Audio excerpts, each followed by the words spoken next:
Before we get into the video, could everyone please subscribe to my Endless Diary Tales channel? Thank you so much. The adoption agency called me to confirm I was surrendering my son, but I never signed a thing. My name was forged, and the person behind it was my own mother. Hi, I'm Rachel Carter, a 31-year-old mom from Oregon, and what I'm about to share isn't just a family betrayal. It's a wake-up call. My baby was nearly stolen, not by strangers, but by the people who were supposed to protect us, all because they thought his birth might ruin my sister's wedding. But I didn't stay silent. I fought back with documents, with truth, with everything I had as a mother.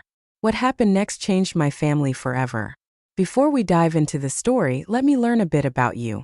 If you're a charming lady, please leave the number 1 in the comments, and if you're a dashing gentleman, leave the number 2. This way I can send you a special greeting. Now let's start the story together. I don't remember the exact moment we stepped through the front door, just the way the light fell across the hallway rug, and the faint smell of chamomile drifting from somewhere in the kitchen. It was the first time Noah saw our home, though of course he wouldn't remember it. He blinked against the soft light and let out a quiet yawn, snuggled against my chest in his lavender blanket, one my neighbor Alice had crocheted while I was still pregnant. Ethan closed the door behind us and exhaled, setting the car seat on the table. I could tell he was just as tired as I was, but neither of us wanted to say it aloud. The silence was warm, not heavy. For a brief moment it felt like we were suspended between one life and the next. No monitors, no hospital gowns, no nurses checking vitals every hour. Just us and the creaky floorboards of the house we had painted together before the baby came. I walked Noah to his crib, adjusting the folded blanket and brushing a fingertip across his tiny cheek. His skin was impossibly soft.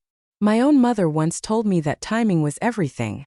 I always thought she meant it in terms of job interviews or arriving fashionably late to parties, but that afternoon I would come to understand what she really meant and how sharp those words could be. The doorbell rang. It startled both Ethan and me. We hadn't told anyone we were home yet, and I hadn't posted anything about Noah's birth. My phone was still in airplane mode, buried somewhere in the hospital bag we hadn't unpacked. Ethan peeked through the front window and gave a quiet sigh. "It's your mom," he said, already on his way to open the door. Joan Winters stood on our porch wearing a long beige coat and holding a shiny tin of cookies, the kind she used to bake when I was little, before birthdays or church bake sales. Her hair was perfectly curled, her lipstick subtle but deliberate. "Rachel," she said, stepping inside. "I thought I'd come by and check on my grandson." Her voice made the room colder. She placed the cookie tin on the kitchen counter without looking at either of us directly. Her eyes drifted across the living room, pausing only briefly at the baby swing, then the diapers, then the untouched mug of tea by the couch. "How are you feeling?" she asked, her voice even and practiced. "Tired," I replied, managing a half-smile. "Where is he?" she asked, like she'd forgotten his name. "In his crib," I said, then added, "Noah." She nodded and followed me into the nursery. The room still smelled of lavender from the oil diffuser. She stepped in cautiously, her heels soft on the carpet, and looked down into the crib like someone evaluating a fragile piece of art. She didn't say he was beautiful. She didn't reach to hold him. She didn't even smile. Instead, she clasped her hands in front of her and said, "You know Brianna's final dress fitting is this weekend. Everything's coming together so nicely." I stayed silent, my hand still resting on the side of the crib. "I was thinking," she continued, "with the wedding just a few weeks away, perhaps it's better if we wait to make any announcements." I turned to face her. "What do you mean?" She glanced toward the window. "Well, you haven't posted anything yet, and I'm sure people are wondering. Maybe it's best to keep things quiet for now, just until after the wedding, so all the attention stays where it belongs." "You want me to pretend he hasn't been born?" My voice was steady, but I could feel the heat rising in my cheeks. "Rachel," she said with that soft warning tone I knew too well, "it's not about pretending, it's about prioritizing timing." Ethan walked into the room then, holding 2 mugs of coffee. He didn't say anything, but when I looked at him, I saw the same disbelief mirrored in his eyes. He set one of the mugs down near the changing table and took a step closer to me. My mother offered a tight smile. "Anyway," she said, brushing invisible lint from her sleeve, "I just wanted to drop these off." She nodded toward the cookies, then turned to leave. At the threshold, she paused, looked at the bookshelf, and pulled out the baby book we hadn't even opened yet. She slipped something inside it and closed it with a gentle tap. "Take care," she said. After the door clicked shut behind her, the air felt heavier. Ethan rubbed my shoulder but didn't speak. We stood there together for a while, letting the silence settle again. Then, curiosity tugging at me, I walked over to the shelf and pulled out the baby book. Tucked between the first and second page was a folded sheet of stationery.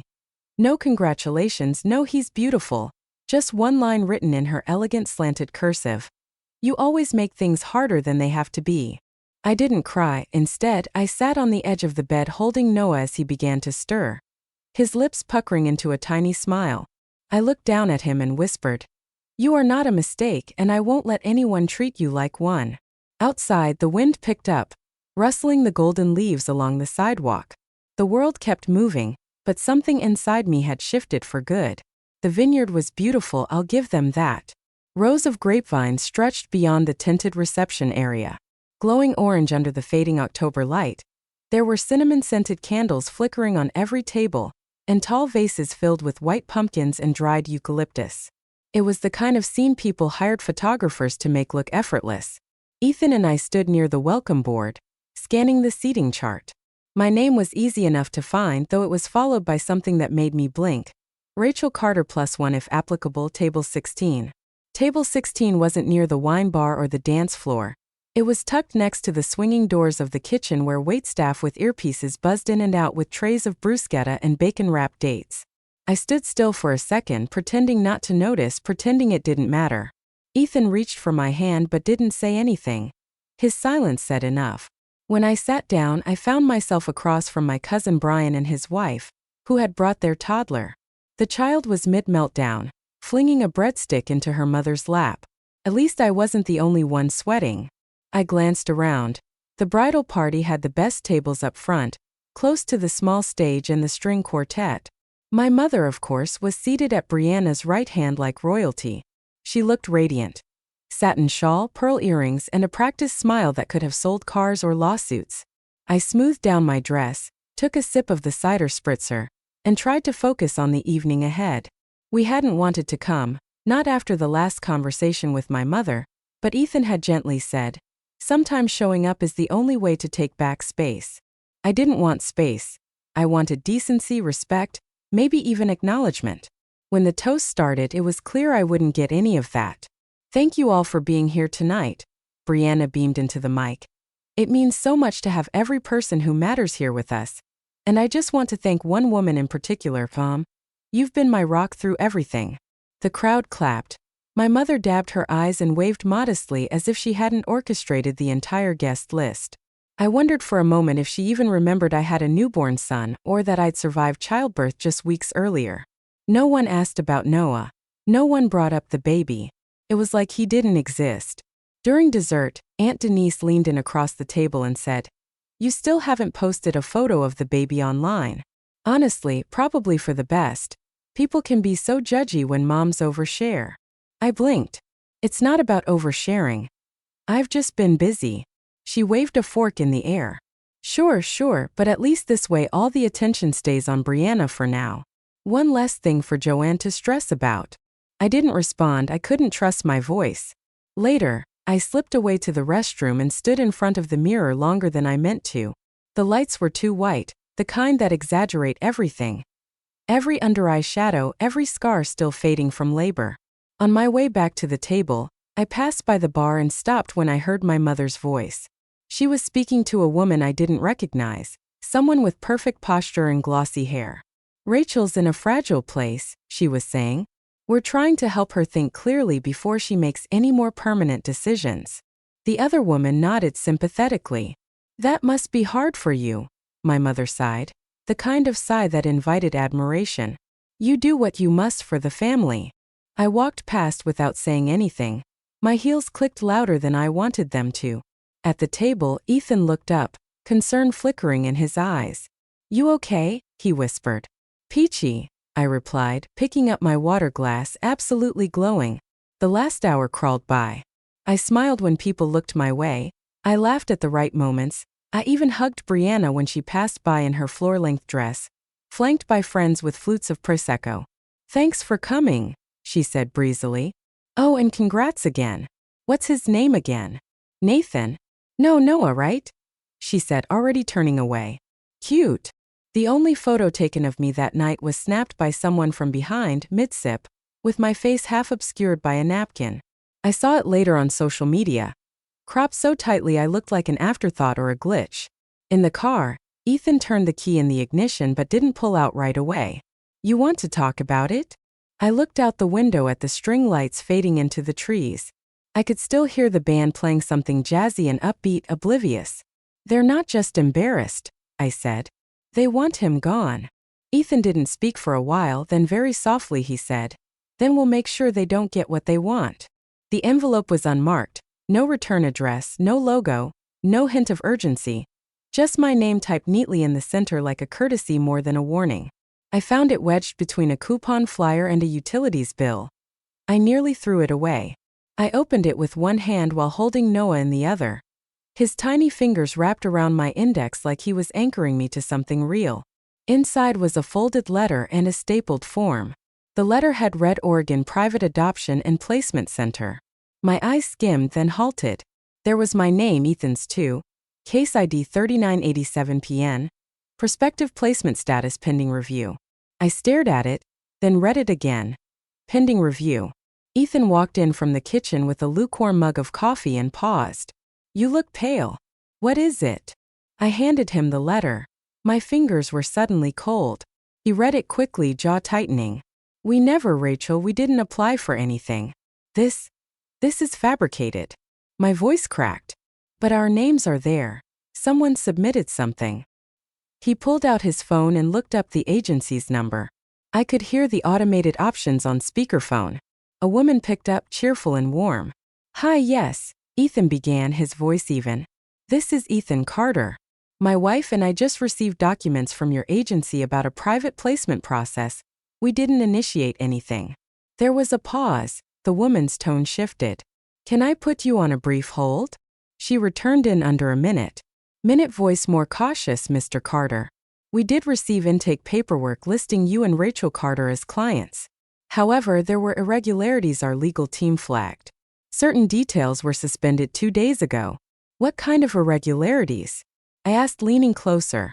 "There were signatures that didn't match official records. Also third-party references that seemed unverifiable.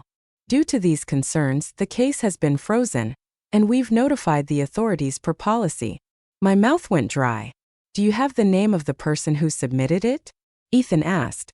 Another pause. "Yes, a Joan Winters. She identified herself as the maternal grandmother." I sat down hard on the couch. The baby monitor on the table buzzed faintly with white noise. Noah shifted against my chest and let out a sleepy sigh, completely unaware. "She lied," I whispered. "She faked my name." "I'm sorry," the woman said gently. "You have the right to request full documentation. We'll send everything certified." Ethan thanked her, then ended the call. I stared at the coffee on the table, forgotten, cooling into bitterness. I picked up my phone, hand trembling. My thumb hovered over my mother's name. I pressed call. She answered on the third ring as if expecting it. "Rachel," she said, cool and smooth as glass. "I figured you might reach out." I didn't say anything, just breathed. She continued. "Before you get emotional, just listen. I didn't do anything malicious. You've been so overwhelmed lately, and I thought it best to prepare other options in case things got worse. You submitted a fake adoption application," I said. "You forged our names." "It wasn't finalized," she snapped. "It was exploratory. I simply started the process." "You lied to a state agency," I said, now louder. "You told them we were giving up Noah. How could you?" Her voice sharpened. "Don't be dramatic. You've been struggling. You barely sleep. You're isolated. I told them you were fragile, that I could step in temporarily. It's called being proactive." I was silent, not because I didn't have words, but because I didn't trust myself to speak them without breaking. "I'm your mother," she added.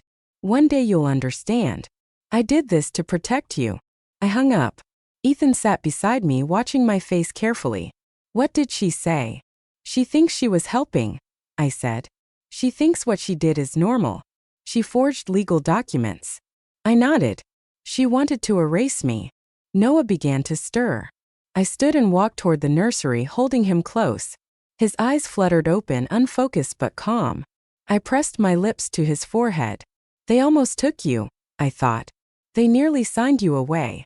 I sat down with a blank legal form the agency had sent via email. It was a request for full access to their records, everything submitted in our names.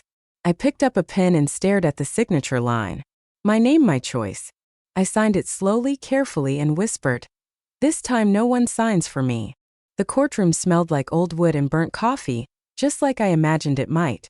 The benches were polished but creaked under every shift of weight, and the fluorescent lights buzzed faintly above our heads. It wasn't loud in there.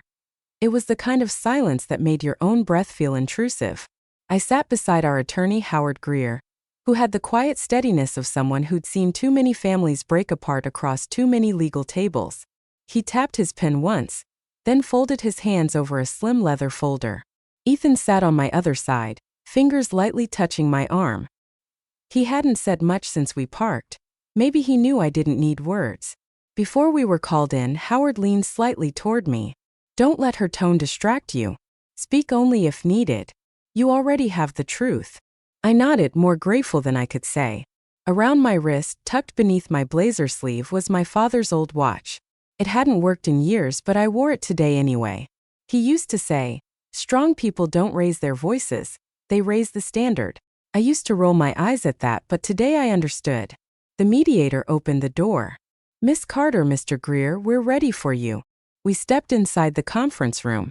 Joanne was already seated, her lawyer beside her. She wore a navy blouse, her signature brooch shaped like a rose pinned neatly to her left shoulder. Her hair was set just right, and her hands were folded as if in prayer, but her eyes darted when she saw me. She didn't speak. We all sat. Howard began with formalities, then placed a stack of documents on the table, sliding a summary page toward the mediator. "These are notarized reports from Oregon Private Adoption and Placement," he said calmly. "They confirm false documentation submitted in my client's name by Ms. Winters." Joanne's lawyer leaned in. "We'd like to propose a private family settlement," he said. "No financial restitution, but a written apology and an agreement that Joanne won't contact any adoption agencies going forward." Howard didn't blink. "That would be a mockery of due process." Joanne cleared her throat. "This is family. Do you really want to drag this into court?" I said nothing. I didn't need to. The paperwork spoke louder than I ever could. The mediator continued her review. The room stayed quiet except for the shuffling of pages and the scribble of pens. The tension simmered, pressing into my chest, but I kept my eyes steady. Then Joanne broke. "You'd send your own mother to jail over a baby?" she hissed. "Over a season in your life when you were exhausted and barely coping?" Ethan straightened beside me, but I placed a hand on his knee. He stayed seated. Joanne kept going, her voice rising. "I carried you for 9 months, raised you, paid for your braces, and now you stand here parading me around like a criminal for what? So you can feel powerful." She turned to the mediator as if pleading. "This is punishment, not justice." The mediator's tone remained even. "Ms. Winters, please remain civil. We're here to mediate, not litigate." Joanne turned back to me, her voice lower but no less sharp. "Your father would be ashamed." And there it was, the blow she'd been holding in. Weapon she knew might still cut deepest. I inhaled slowly, watching the second hand on my father's old watch tick forward, even though it no longer moved. Then I stood up, adjusted my blazer and looked her in the eye. "You promised your father you'd protect this family," she said, rising. "I am," I replied. My voice didn't shake. It didn't need to. The mediation was recorded as unsuccessful. Joanne stormed out, her heels clacking across the tile like punctuation marks to an ending she didn't want to face. Ethan and I walked back to the parking lot in silence. The sky had darkened, low clouds heavy with unshed rain. As we reached the car, I felt my phone buzz in my coat pocket. A text from Brianna lit up the screen. "If she gets jail time, I'm cutting you off for good." I stared at the message, then looked up at Ethan. He didn't have to ask. He already knew what it said. Some endings you don't choose, but you can still decide how they shape you. The yelling started before I even opened the door. "You ruined everything, Rachel. Everything." I was in the middle of rocking Noah to sleep when Brianna's voice pierced through the living room window. It was early December, and half the Christmas lights Ethan had strung along the front porch were still unplugged. The sun hadn't set yet, but the cold air outside already bit through the glass. Ethan rushed in from the kitchen. "Is that?" I stood slowly, careful not to jostle Noah. "Yes, that's her." We moved toward the front of the house. Through the window, I could see Brianna standing on our lawn in a white puffer coat, waving a piece of paper like it held divine authority. Two women stood behind her, friends maybe. Neither looked comfortable. "She brought an audience," Ethan muttered, pulling out his phone. I shook my head. "Don't yet. Let's see what she wants." Brianna didn't wait for an invitation. She shouted again, voice sharp and shrill. "Because of you, Mom's reputation is trashed. I had to cancel my venue, cut the guest list, and reprint invitations. Do you even know how much that costs? You stole my wedding, Rachel." I stepped away from the window and back into the hallway. Noah let out a soft sigh against my shoulder, unaware of the chaos just beyond the front door. "She won't stop," Ethan said, already dialing. "I know," I whispered. "But I'm not walking into that while holding him." Ethan spoke to the police dispatcher while I waited, pacing slowly in the hallway, trying to keep Noah calm and myself calmer. "She's refusing to leave private property," Ethan said. "Yes, we have a newborn inside." It didn't take long. Less than 15 minutes later, the sound of tires crunching over gravel echoed through the street, and two patrol cars pulled up to the curb. But Brianna didn't stop. "Private property," she scoffed, turning toward the approaching officers. "Do you know who paid for this house? Our mom did. And now she's broke and under investigation because this woman," she jabbed a finger toward our front door, "decided to make a show out of nothing." I stepped out onto the porch, Noah cradled in my arms. The cold hit my face like a slap, but I didn't flinch. The officers stood between Brianna and our walkway. One of them turned to me. "Ma'am, would you like to press charges?" "Not today," I said, voice level. "But I will be filing a restraining order for myself and my son." Brianna took a step forward, face flushed. "You're unbelievable. You've always been jealous. Always wanted to take the spotlight. Well, congrats. Now everyone's watching." I looked her in the eye. "You protected your wedding. I protected my child. That's the difference." She opened her mouth, but no words came out. Her eyes darted to the officers, then to the neighbors who had begun peeking through curtains and standing silently on their porches. No one said a word. No one came to her defense. The quiet was louder than any of her screaming. The officers guided her down the walkway. One of her friends hesitated, gave me a long unreadable look, then followed. The other glanced down and avoided eye contact as the patrol cars pulled away. Ethan stepped onto the porch beside me. He didn't say anything at first, just looked out at the lawn. Trampled brittle grass scattered where heels had sunk into the dirt. I turned back inside. Later that night, when the house was calm again and Noah finally slept, I opened the old photo album tucked beneath the coffee table. There was one picture left of Brianna and me. We were teenagers side by side at some family barbecue, arms around each other like it meant something. I stared at it for a long time, then I picked up my phone, snapped a photo of the photo and hit delete. 1 second passed, then another. I didn't flinch. Peace didn't come with a celebration. It came in cardboard boxes, crumpled newspaper, and the scent of fresh paint drying on new walls. It was the quiet kind of peace, the kind you don't post about but feel with every exhale. Our new house sat on the edge of Salem, close enough to civilization but far enough that you could hear yourself think. The windows were wider, the ceilings higher, the air felt unclaimed, waiting. Ethan was in the kitchen unpacking dishes while Noah lay curled in a bassinet by the fireplace, wrapped in the new lavender blanket we picked out together, softer than the last but stitched with the same quiet promise. A call came through just after lunch. It was Howard. "Rachel," he said, "the court finalized everything this morning. Your mother received probation, mandatory therapy, and will be repaying the full amount through garnished assets." I didn't feel joy, not anger either, just something like closure. A door finally closed with no echo behind it. "And the civil suit?" I asked. "Approved. The funds will be transferred this week. I thanked him. He didn't linger. Later, Ethan and I sat together at the kitchen table, logging into the new bank account. The money we'd spent supporting Joan, every bill, every doctor's visit, every loan, was now safely held under Noah's name. His education, his future. Something clean. Email. There was one new message, no subject line, no signature, just one word: forgiveness. I stared at it for a while. My hand hovered over the trackpad. I didn't feel pulled in either direction, not bitter, not vindicated, just done. I deleted it. The next morning, Ethan's mother showed up unannounced with a tin of butter cookies and a thermos of hot cider. She didn't ask questions. She didn't mention the past few months. She just held Noah with the kind of quiet care that doesn't need words. "I'm glad you found a place you like," she said simply. "It suits you." And it did.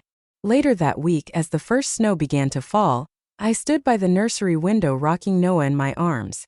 Outside, everything was turning white, soft, slow, forgiving. I laid him down gently, pulling the lavender blanket up to his chin. He looked up at me with eyes still learning the world, and I leaned close. "You'll never have to choose between love and safety," I whispered. "Not in this house." The heater kicked on with a soft hum. Ethan walked past the doorway and smiled at the sight of us. We didn't need to say anything. Some peace speaks for itself. I sat in the armchair, Noah breathing evenly against my chest, and watched the snow dance beyond the glass. This house wasn't perfect, we weren't perfect, but it was ours. And for the first time in my life, I knew what it meant to live inside something I'd chosen, fully, freely. "This is home now," I said aloud, and I meant it. Sometimes peace doesn't arrive with a grand gesture. It comes quietly in the form of a baby breathing against your chest, or a lavender blanket folded just right. I used to think surviving was enough, but now I know choosing love over and over again is the real strength. Family isn't just about blood. It's about protection, kindness, and the courage to break cycles that hurt us. And forgiveness, when it comes, should be chosen, not demanded. In this house, love will never come at the cost of safety. If this story touched a part of your heart, I'd be grateful to hear what it meant to you. Your voice matters just like every quiet choice we make for those we love.